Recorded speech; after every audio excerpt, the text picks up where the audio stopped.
আপনারা আজকে কেমন আছেন? ভালো আছেন? আপনারা আমরা সবাই শারীরিকভাবে ভালো নেই, মানসিকভাবে ভালো নেই। আমরা এই কারণে বিগত 17টা বছর যাবৎ একটি অপশক্তিকে বাংলা জিন্দাবাদের ভূতের মতো যে ফ্যাসিস্ট সরকার আমাদের ঘাড়ের উপর বসেছিল, সেই সরকারকে নামানোর জন্য নিখোঁজ হয়েছে আবু সাইদ, মুগ্ধ, ওয়াসিমের মতো বিগত জুলাই আগস্ট আন্দোলনে প্রায় 1400 মতো ভাই শহীদ হয়েছে। বিগত 17টা বছর যাবৎ সুমন সহ জাতীয়তাবাদী আদর্শের অনেক সৈনিক গুম হয়েছে। আজকে যারা মঞ্চের সামনে বসে আছেন তারা প্রত্যেকেই বিগত দিনে মামলা হামলার জেল জুলুমের শিকার হয়েছেন।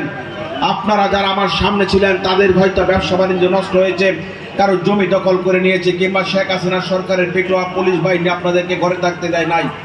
প্রিয় বন্ধু এবং সাথীরা আমার, আমরা ভেবেছিলাম শেখ হাসিনা সরকারকে পতন ঘটানোর পর মনে হয় দেশের মানুষের শান্তি আসবে, মুক্তি আসবে, এদেশের গণমানুষের যে চাওয়া ভোটের অধিকার, গণতান্ত্রিক সরকার প্রতিষ্ঠিত হবে। আজকে দেখতে পাচ্ছি 5ই আগস্টের 13 মাস পর বাংলাদেশ জাতীয়তাবাদী দলকে নিয়ে ষড়যন্ত্র হচ্ছে আমার প্রিয় বাংলাদেশকে নিয়ে। প্রিয় উপস্থিতি, আমরা আজকে দেখতে পাচ্ছি আমার নেতা তারেক রহমানকে দেশের মাটিতে ফিরিয়ে আনতে যেন না পারি তার জন্য ষড়যন্ত্র হচ্ছে। আপনার আমার বাংলাদেশের সাধারণ মানুষের কথা চিন্তা করে প্রিয় বন্ধু এবং সাথী আমার, আজকে আপনাদের কাছে প্রশ্ন রাখতে চাই। বাংলার রাখাল রাজা শহীদ রাষ্ট্রপতি জিয়াউর রহমানের সহধর্মিণী গণতন্ত্রের মা দেশনেত্রী বেগম খালেদা জিয়ার কি অপরাধ ছিল? কি অপরাধে অন্ধকার কুটিরে রেখেছিল? 6টি বছর যাবৎ মামলার নিয়ে তিনি মামলার ঘানি টানছেন। কোন অপরাধে ওনার স্বামীর স্মৃতি বিজড়িত ময়নুল রোডের বাড়ি থেকে তাকে বের করে দেওয়া হয়েছিল এক কাপড়ে? কোন অপরাধে আমার অসুস্থ মাকে শেখ হাসিনা সরকারের এবং তার দূষররা চিকিৎসার জন্য দেশের বাইরে যেতে দেয় নাই? অপরাধ ছিল একটাই, দেশনেত্রী বেগম খালেদা জিয়া বাংলার রাখাল রাজা, আধুনিক বাংলাদেশের রূপকার, বহুদলীয় গণতন্ত্রের প্রবক্তা, বাংলাদেশের প্রথম রাষ্ট্রপতি, মহান স্বাধীনতার ঘোষক, বীরোত্তম শহীদ রাষ্ট্রপতি জিয়াউর রহমানের সহধর্মিণী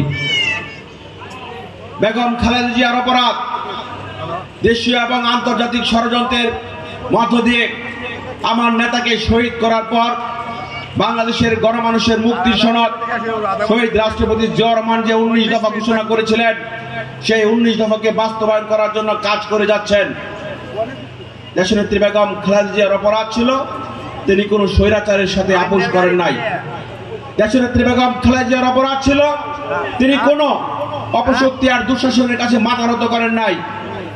দেশনেত্রী বেগম খালেদা জিয়ার অপরাধ হলো তিনি দেশের গণমানুষের ভোটের অধিকার প্রতিষ্ঠা করতে চেয়েছেন।